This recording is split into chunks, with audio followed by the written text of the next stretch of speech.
یہ ہے بہت اہم موضوع.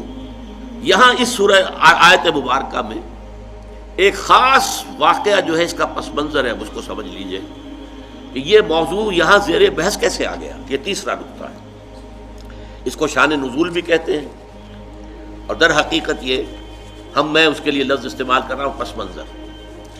اس آیت کے پس منظر میں تحویل قبلہ کا جو واقعہ ہوا ہے وہ ہے. آپ کے علم میں ہوگا کہ حضور جب تک مکے میں رہے آپ نماز ایسے پڑھتے تھے، خانہ کعبہ کے جنوبی سمت میں کھڑے ہوتے تھے جو رکن یمانی ہے، اور دوسرا وہ رکن ہے جس میں کہ حجر اسود نصب ہے. ان دونوں کے درمیان اگر کوئی شخص کھڑا ہوگا تو اس کو کہتے ہیں استقبال القبلتین. بیک وقت خانہ کعبہ بھی سامنے ہے اور بالکل سیدھ میں بیت المقدس بھی سامنے ہے. استقبال القبلتین مکے میں رہتے ہوئے ممکن تھا، اس لیے کہ اگر آپ خانہ کعبہ کے جنوب میں کھڑے ہیں تو آپ کے سامنے کعبہ ہے اور اسی سیدھ کے اندر بیت المقدس بھی ہے.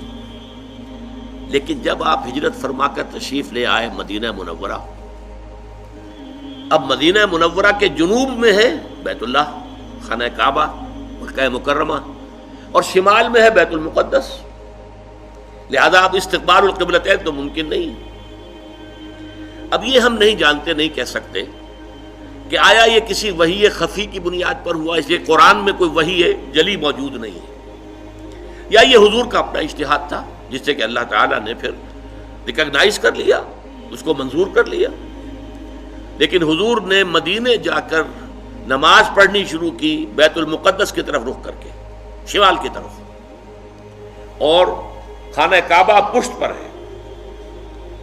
یہ چیز شاخ گزر رہی تھی ان لوگوں کو جو مکے سے چل کر آئے تھے. جتنی محبت انہیں خانہ کعبہ سے تھی اس کا ہم اندازہ نہیں کر سکتے. خود حضور جب روانہ ہوئے تھے مکے سے ہجرت کے لیے تو آپ خانہ کعبہ کے پردے پکڑ کر چمٹ کر آپ نے کہا تھا کہ اے کعبہ تجھے معلوم ہے، اے بیت اللہ تو جانتا ہے مجھے تجھ سے کتنی محبت ہے، لیکن یہاں کے لوگ مجھے یہاں نہیں رہنے دے رہے، میں یہاں سے جانے پر مجبور ہوں، کہ تجھ سے ہجرت کر کے جا رہا ہوں. اس حوالے سے سب کو پسند ہے. لیکن یہ کہ نماز پڑھ رہے ہیں خانہ کعبہ کی بجائے بیت المقدس کی طرف رخ کر کے. اس کے بعد 16-17 مہینے کے بعد قرآن مجید میں حکم آ گیا، قد نرا تقلب وجهك في السماء فلنولينك قبلة ترضاها فول وجهك شطر المسجد الحرام. اے نبی ہم آپ کے چہرے کا بار بار آسمان کی طرف اٹھنا دیکھتے رہے ہیں. حضور انتظار کر رہے تھے کہ کب حکم آئے کہ ہم خانہ کعبہ کی طرف رخ کر لیں. اس سے میرا گمان یہ ہے کہ وحی خفی کی بنیاد پر حضور کا فیصلہ تھا. قرآن مجید میں جو وحی آ گئی ہے شامل ہے، اسے وحی جلی کہتے ہیں، اور حضور پر اور بھی وحی ہوتی تھی وحی خفی جو قرآن مجید میں شامل نہیں ہے. بہت سی احادیث در حقیقت وہ وحی ہی پر مبنی ہے، لیکن وہ باللفظ نہیں ہے، بالمعنی ہے، اور وہ وحی جلی نہیں ہے، وحی خفی ہے. تو یہ معلوم ہوتا ہے وحی خفی کی بنیاد پر تھا. لیکن حضور پر بھی شاخ گزر رہا تھا اور مکے والوں پر بھی شاخ گزر رہا تھا، اور حضور بار بار آسمان کی طرف نگاہ اٹھاتے تھے کب جبرائیل آئیں اور کب یہ حکم ہو کہ ہم اپنا رخ بدل دیں اور بجائے شمال کی طرف رخ کر کے نماز پڑھنے کے جنوب کی طرف رخ کر کے نماز پڑھیں. تو اللہ فرماتا ہے قد نرا تقلب وجهك في السماء فلنولينك قبلة ترضاها. اے نبی ہم دیکھتے رہے ہیں آپ کے چہرے کا آسمان کی طرف بار بار اٹھنا، تو لیجئے ہم بدل دیتے ہیں، آپ کا چہرہ کر دیتے ہیں رخ اسی طرف جو آپ کو پسند ہے. فول وجهك شطر المسجد الحرام، تو اب اپنا رخ پھیر دیجئے مسجد حرام کی طرف. فیصلہ حکم آ گیا. اب یہاں نوٹ کیجئے، یہاں وہ جو مذہبی ایک خاص ذہنیت تھی جس کا میں نے پہلے ذکر کیا تھا، جن کے نزدیک ظواہر کی بہت اہمیت ہے. ہر عمل کا ایک تو ہے باطن، اس کی روح، ایک اس کا ظاہر ہے. لیکن عام طور پر جو کٹر قسم کے اور جو زیادہ سمجھدار لوگ نہیں ہوتے، ان کے اندر زیادہ اہمیت جو ہے وہ ظواہر کی ہو جاتی ہے، باطن کی طرف توجہ نہیں ہوتی، روح کی طرف جو ہے توجہ نہیں ہوتی. تو کچھ نہ کچھ مسلمانوں میں بھی ایسے حضرات تھے لیکن اس سے بڑھ کر یہودیوں نے ایک طوفان اٹھا دیا. پہلے تو یہودی خوش تھے، انہیں یہ احساس ہوا کہ محمد تو ہمارے کیمپ فالوور ہیں. جب ہمارے قبلے کی طرف رخ کر کے انہوں نے نماز پڑھنی شروع کی ہے، اس کا مطلب ہے کہ ہی از فالوئنگ اس، تو ہمارے پیروکار ہو گئے، تو جھگڑا کائے کا ہے. لیکن اب جب آ گیا یہ کہ اپنا رخ بدل دیجئے، اب پیٹھ ہو گئی بیت المقدس کی طرف اور رخ ہو گیا خانہ کعبہ کی طرف، تو ان کے کان کھڑے ہوئے کہ یہ تو کوئی مسئلہ جو ہے کچھ اور ہے. ایک نئی امت کی تشکیل ہو رہی ہے اور ایک نئی بالکل شریعت آ رہی ہے، نئی امت جو ہے وہ وجود میں آ رہی ہے. انہوں نے اس کو ایک مسئلہ بنا لیا، پروپیگنڈے کا طوفان کھڑا کر دیا. یہ کیسے نبی ہیں جن کا قبلہ ہی معین نہیں ہے؟ 16 مہینے ادھر رخ کر کے نماز پڑھی، اگر ادھر کا قبلہ تھا تو وہ غلط تھا، تو 16 مہینے کی نمازیں زیرو ہو گئی. اور اگر وہی صحیح قبلہ تھا تو اب جو نمازیں پڑھ رہے ہیں وہ زیرو ہو گئی. قبلہ تو اپنی جگہ سے نہیں ہل سکتا، قبلہ تو ایک ہی ہوتا ہے. ان کا قبلہ ہی معین نہیں ہے. 16 مہینے ادھر رخ کر کے نماز پڑھی، اب ادھر رخ کر لیا. اور جیسا کہ میں نے عرض کیا، مسلمانوں میں بھی ایسے سادہ لوگ، سادہ مزاج لوگ تھے، وہ ان کے اس پروپیگنڈے سے بہت متاثر ہوئے. لہذا ایک خلش، ایک بے چینی، اگرچہ ظاہر بات ہے کہ حضور نے وحی سنائی ہے، اللہ کا حکم آیا ہے فَوَلِّ وَجْهَكَ شَطْرَ الْمَسْجِدِ الْحَرَامِ وَحَيْثُ مَا كُنتُمْ فَوَلُّوا وُجُوهَكُمْ شَطْرَهُ. نہ صرف یہ کہ اب فوراً اپنا رخ جو ہے مسجد حرام کی طرف کر دو، چنانچہ آپ کے علم میں ہوگا جو لوگ وہاں گئے ہیں، وہاں مدینے میں ایک مسجد ہے مسجد القبلتین. حضور ایک خاص قبیلے میں گئے ہوئے تھے، ظہر کی نماز کا وقت وہاں آ گیا، وہاں کوئی دعوت طعام تھی، ظہر کا وقت آ گیا تو کھڑے ہو گئے نماز پڑھنے کے لیے، صحابہ پیچھے کھڑے ہیں. اسی دوران میں، نماز کے دوران یہ آیات نازل ہوئی. حضور نے وہی قبلہ بدلا اپنا، فَوَلِّ وَجْهَكَ شَطْرَ الْمَسْجِدِ الْحَرَامِ. اب حکم الہی آنے کے بعد تو تاخیر 1 منٹ کی بھی جائز نہیں، تو فوراً آپ نے رخ بدل لیا اور تمام نمازیوں نے بھی رخ بدل لیا. اس لیے اس مسجد میں 2 طرف محرابیں بنی ہوئی ہیں. ایک محراب جو ہے وہ شمال کی طرف ہے بیت المقدس کی طرف، اور ایک محراب ہے مکے کی طرف جنوب کی جانب. اسی لیے اس کو کہتے ہیں مسجد القبلتین، 2 قبلوں والی مسجد. لیکن یہاں حکم یہ بھی ہے وَأَيْنَمَا تَكُونُوا فَوَجُّ، جہاں کہیں بھی تم ہو فَوَلُّوا وُجُوهَكُمْ شَطْرَهُ، اے مسلمانوں جہاں کہیں بھی ہو اپنا رخ مسجد حرام کی طرف کرو. اب ظاہر بات ہے کہ اس پر جب عمل ہو گیا تو صحابہ نے عمل تو کیا، دل میں کچھ دغدغہ رہا، کچھ پریشانی رہی. خاص طور پر یہ بات کہ اگر اصل قبلہ یہ تھا اور یہ ہے جو آج ہو گیا ہے، تو پھر ہماری نمازوں کا کیا بنے گا؟ ہماری نمازیں 16 مہینے کی ضائع ہو گئی، غلط قبلے کی طرف پڑھی گئی. اسی لیے اسی مقام پر کہا گیا ہے وَمَا كَانَ اللَّهُ لِيُضِيعَ إِيمَانَكُمْ، نہیں اس وسوسے کو قریب نہ آنے دو. نماز تو عین ایمان ہے، نماز ضائع ہو گئی تو ایمان ضائع ہو گیا نہیں. اس وقت حکم وہ تھا، اس پر عمل کرنا تقاضا تھا دین کا. اب حکم یہ ہے، اب اس پر عمل کرنا تقاضا ہے دین کا. نہ وہ غلط تھا نہ یہ غلط ہے.